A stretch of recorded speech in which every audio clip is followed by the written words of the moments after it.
Hi friends, welcome to our channel vibes with veg guru. Friends, Shravana మాసాల్లో ఉపవాసాలు ఎక్కువగా చేస్తూ ఉంటాం కదా. ఇంట్లో పూజ ఉంటుంది కాబట్టి ఎలాగో కొబ్బరి చెక్కలు ఉంటాయి, అలాగే ఫ్రూట్స్ కూడా ఉంటాయి. వీటితో ఒక సింపుల్ అండ్ హెల్దీ రెసిపీ చూపిస్తాను. దీనిని ఉపవాసం చేసే టైంలో తీసుకుంటే అస్సలు నీరసం లేకుండా రోజంతా ఎనర్జెటిక్గా మీ పని చేసుకుంటారు. దీనికోసం మీ దగ్గర ఉన్న ఏ ఫ్రూట్స్ అయినా తీసుకోవచ్చు. నేనైతే ఇక్కడ దానిమ్మ, పియర్ ఫ్రూట్, అలాగే రా డేట్స్ని తీసుకున్నాను. ఒక మిక్సింగ్ బౌల్‌లోకి ఒలిచిపెట్టుకున్న దానిమ్మ గింజలతో పాటు కట్ చేసిన పియర్, రా డేట్స్ వేసుకొని కొబ్బరి పాలు పోసుకోవాలి. ఈ కొబ్బరి పాలు చిక్కగా ఉండాలి. అలాగే ఫ్రెష్‌గా ఉన్న కొబ్బరి చెక్కల నుండి తీసిన కొబ్బరి పాలే వాడాలి.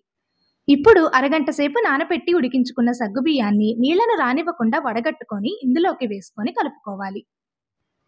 స్వీట్‌నెస్ కోసం కొంచెం హనీ వేసుకుంటున్నాను. మీరు ఈ ప్లేస్‌లో జాగరీ సిరప్ అయినా వేసుకోవచ్చు.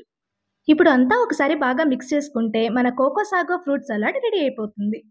మీరు కావాలనుకుంటే కొన్ని డ్రై ఫ్రూట్స్ కూడా యాడ్ చేసుకోవచ్చు.